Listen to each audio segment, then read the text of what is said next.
ವಿಮಾನ ನಿಲ್ದಾಣದೊಳಗ ಮಾಧ್ಯಮದವರೊಂದು ಪ್ರಶ್ನೆ ಮಾಡಿದ್ರಂತ. ಏನು ಪ್ರಶ್ನೆ ಮಾಡಿದ್ರಂದ್ರೆ, ತಮ್ಮ ಮಾತಾಡೋವಿದ್ದರ ಕೆಳಗಿರಿ, ದಯವಿಟ್ಟು ಹೋಗಕ.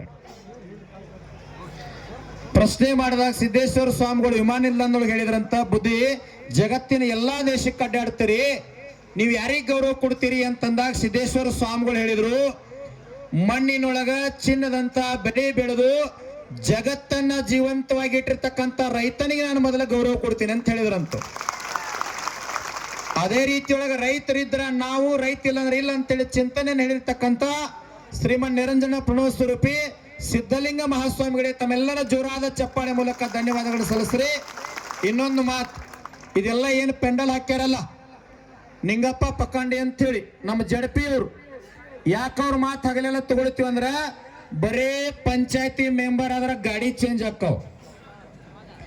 ಜಡಪಿ ಆಗ್ಯಾನ ಪುಣ್ಯಾತ್ಮ ಕೈಚೀಲ್ ಹಿಡ್ಕೊಂತಾನ. ಅವನ ಕ್ಷೇತ್ರದಾಗ ಎಲ್ಲಾ ಕಡೆ ಹೋದಲ್ಲಿ ಮದುವೆ ನಡೆದ್ರ ವೇದಿಕೆ ಮ್ಯಾಗ ಕುರ್ಚಿ ಮ್ಯಾಗ ಅಲ್ಲಲ್ಲ, ಊಟ ಮಾಡಿ ಅಲ್ಲಿ ತಾಟ್ ಇರ್ತಾವಲ್ಲ ತಾಟ್ ತೊಳಿತಿರ್ತಾನ ಪುಣ್ಯಾತ್ಮ ಅಂತ ಸೇವಕ್ ಅದ ನಾವು. ಇದೆಲ್ಲ ಅವ್ರ ಕಟಕಬಾವಿ ಗ್ರಾಮದಿಂದ ನಿಮಗಾಗಿ ಪೆಂಡಲ್ ಹಾಕ್ಯಾರ ಕಟಕಬಾವಿ ಗ್ರಾಮದಾಗ. ಆ ಗ್ರಾಮಸ್ಥೆಲ್ಲರಿಗೆ ಒಂದು ಜೋರ ಚಪ್ಪಾಳೆ ಹೊಡೀರಿ.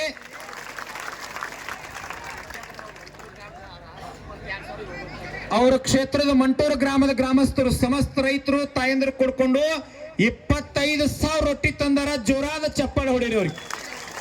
25,000 ರೊಕ್ಕನೂ ಕೊಟ್ಟಾರ. ಮತ್ತ ಅದ್ರ ಜೊತೆಗೆ ಇನ್ನೊಂದದ, ಇದೇನು ಪಾಪ ಸುತ್ತಮುತ್ತ ಅಂಗಡಿಯವ್ರು ಅದಿರಲ್ಲ, ಅಂಗಡಿ ಮುಗ್ಗಟ್ ಪಟ್ಟಿ ಅಂಗಡಿ ಆಗ್ಲಿ, ಹೋಟೆಲ್ ಆಗ್ಲಿ, ಮೊಬೈಲ್ ಅಂಗಡಿ ಆಗ್ಲಿ, ಚಹಾ ಅಂಗಡಿ ಆಗ್ಲಿ, ಇವ್ರಿಗೆ ಏನೋ ಒಂದು ಸಂದೇಶ ಕೊಡ್ಲಿಕ್ಕತ್ತಾರ. ಕೆಲವು ಜನ ಹೋರಾಟ ಬಾಳ ದಿನ ಕುಂತಾರಿ.